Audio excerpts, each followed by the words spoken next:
man, what a day. So, my goal is to make this quick. It's famous last words. But my heart is breaking today. And it broke yesterday a little bit. And so I just a quick reminder, right? Especially, which is very funny because literally it was a passage that I read today. Reminding people, let he without sin cast the first stone, right? The whole story of the adulterine woman and the Pharisees, and they came and they were like, hey, we're supposed to stone her. And then Jesus was like, okay, but let the person without sin throw the first stone. And then they realized that none of them could pick up that stone. And so what this has to do with is, for some reason, the scanner page in the last couple days has been brutal. And I don't know if it's just something that I'm just paying attention to it because I noticed it yesterday and I was guilty as I was part of it. And so now I'm like, ooh, I want to be really conscious that I'm not part of that. But today it was the same thing. The report was just released on the student at Evergreen that died in December, and it turns out it was carbon monoxide poisoning, and there was a hot water heater, tankless hot water heater that was installed improperly, and then the carbon monoxide detector went off and they shut it off and then essentially removed the alarms because they thought that they were faulty. As somebody whose fire alarm and carbon monoxide alarm is sitting on her porch because it randomly went off for no reason the other night at it's a couple months now. It kind of hit home for me, right? Because I'm like, shit, mine's on the porch because it randomly went off and scared the shit out of me. And I went outside, and then there's a whole thing where if it's beeping, anyways, I don't need to go into that detail, only to say this.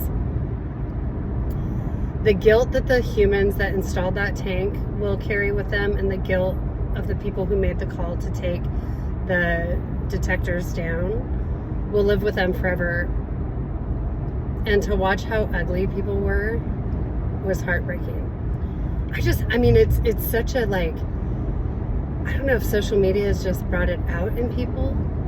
You would never say that, right? You would never even take it a step further and imagine that it was your child who's one of those people. Imagine if it was your child who was the one who improperly installed the tank, or if it was your child that was the student that the maintenance, I guess the maintenance people at Evergreen are all students, and so and so many people just jump on there. Oh, this is an avoidable death.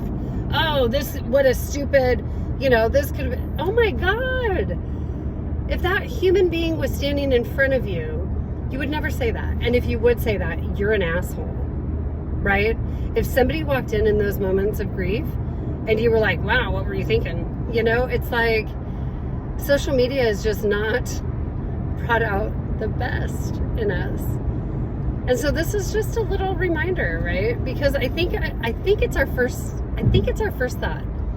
I noticed it myself, you want to rally the troops and you want to, I don't know what it is. It'd be really fascinating. I'm sure there's interesting research on that. But what is your second thought? And hopefully your second thought is calling bullshit on your first thought. So I just wanted to share that because it was weighing really heavy, and I ended up jumping on the thread, and I'm sure,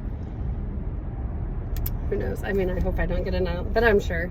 Because I just reminded somebody, I just threw that out there. Hey, just a reminder, every single one of us is guilty of something. Nobody's perfect. There's no perfect person. And more so, I go to this place of God, if that was my kid.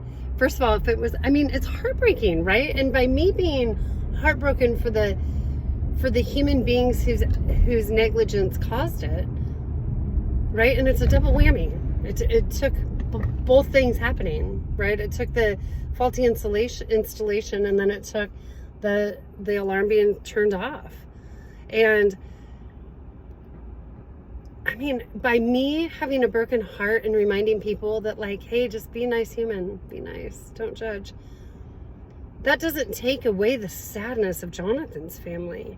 I just don't know why it almost feels like those things Like, if you don't attack those people, and if you don't affirm what a senseless act it was, that then you're not heartbroken for the family of the student that died. And even more so, just to take it a step even further back, for those of you that have judgments about people who attend Evergreen, you know, this is a good opportunity for you also. If you had any other feelings besides compassion. So that's all. Ooh, 5 under 6 minutes.